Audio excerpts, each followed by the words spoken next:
સાંજે દીવો પ્રગટાવવાના સાચા નિયમો. 1. પૂજામાં જે દીવો પ્રગટાવવામાં આવે છે તેને ક્યારે પણ દેવી દેવતાઓની મૂર્તિ સામે ન રાખવો જોઈએ. 2. જો તમે ઘીનો દીવો પ્રગટાવતા હોવ તો તેને તમારી ડાબી બાજુ રાખો, અને જો તમે તેલનો દીવો પ્રગટાવતા હોવ તો તેને હંમેશા તમારી જમણી બાજુ રાખો. 3. પૂજામાં માટી અથવા અન્ય ધાતુના તૂટેલા દીવા ક્યારેય પ્રગટાવવા જોઈએ નહીં. 4. ભગવાનની પૂજામાં સ્નાન અને ધ્યાન કર્યા પછી હંમેશા શુદ્ધ અને પવિત્ર મનથી દીવો પ્રગટાવવો જોઈએ, અને આ કરતી વખતે ભૂલથી પણ ગુસ્સો ન કરવો જોઈએ.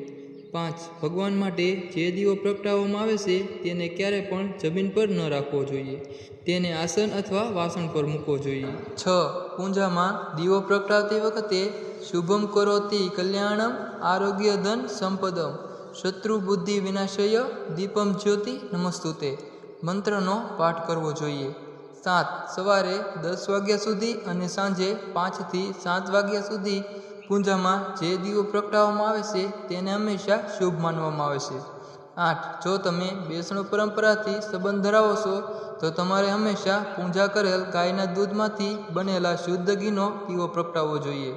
9. વાસ્તુ અનુસાર પૂજામાં દેવી દેવતાની વાટ જોતી ક્યારેય પશ્ચિમ કે દક્ષિણ દિશામાં ન રાખવી જોઈએ.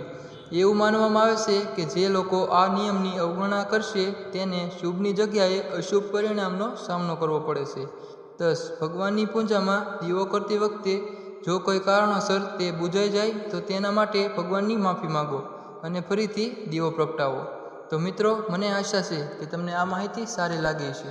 તો આ વિડીયોને લાઇક કરી ચેનલને સબસ્ક્રાઈબ કરી લેજો. તો આ વિડીયોને પૂરો જોવા માટે તમારો ખૂબ ખૂબ આભાર.